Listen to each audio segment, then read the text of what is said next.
There is a tango bar in Buenos Aires named El Mirador, in the wrong part of town, or at least in the part of town that Gloria does not usually frequent. And yet tonight, once again, she sits outside it waiting in the car. Her hair is pulled up in a tight conservative bun. A Burberry trench hides the cheap red dress that she hopes will help her blend in with the patrons. The fabric clings to her itchy and hot, its sheen embarrassing in its discomfort. She tugs the hem down, then pulls up the neckline, wishing for an instant for her usual clothes. She feels a flush of shame and guilt. These ought to have been her usual clothes. The car is borrowed, too, from one of the secretaries at work. The seats are vinyl. The engine coughs at the start, and the pale pink and blue plastic Virgencita hanging off the rearview mirror makes her cringe. From the shadowed car, she watches the people stream into El Mirador. Women elaborately dressed, their hips swaying unconsciously in anticipation of music.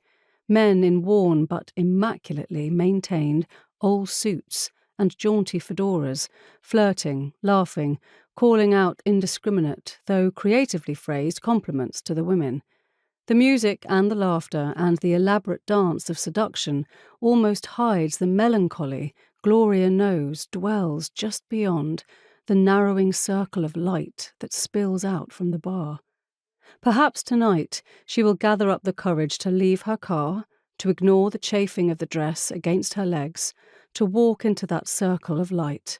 Perhaps tonight she will go into El Mirador, not to dance, but to be.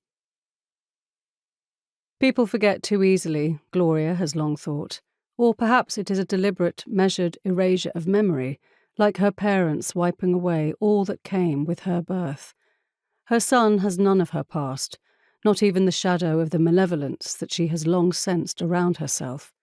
She has always been proud of her parenting, but recently, the bright light around her son seems sinister. Her own hair is dark, falling straight and flat against a face that looks nothing like either her mama's or her papa's. Not their eyes, not their aquiline noses, not even their narrow jaws. In his infancy, her son seemed to have inherited all of those, and she'd told herself that sometimes looks skipped a generation, that she looked like some other ancestor. But as he grows, Ale looks more like her, his jaw widening with each passing birthday, his hair growing coarser, thicker, darker.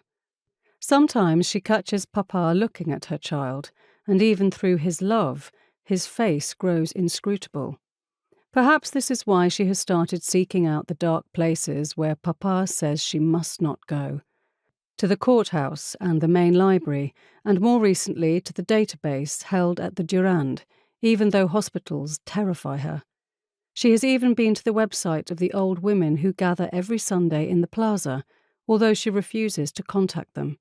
And in the past 6 months, she has come every Saturday night to El Mirador. That is how long she has known.